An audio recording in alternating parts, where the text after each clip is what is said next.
क्या Indian propaganda? नहीं, देखिए ये बड़ी बदकिस्मती है कि एक इतना बड़ा हादसा हो जाता है और हमें इंडियन मीडिया पर सुनना पड़ता है या BBC की ट्रेंड करना पड़ता है। और यहाँ यार इसको much better management can take place.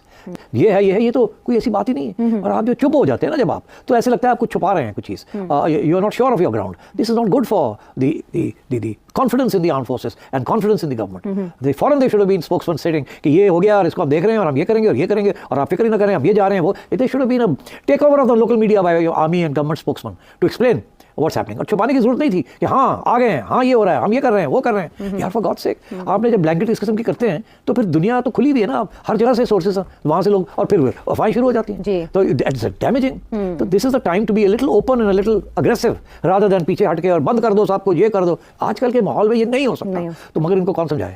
एक दिन तक तो इस वाक़े पर खामोशी रही, वज़ीर दिफा वज़ीर दाखिला गायब रहे या उस पर उन्होंने लबकुशाई नहीं की, लेकिन मीनवाइल जो प्रोपेगेंडा मशीन्स थी वो एक्टिव रही। अगर टाइम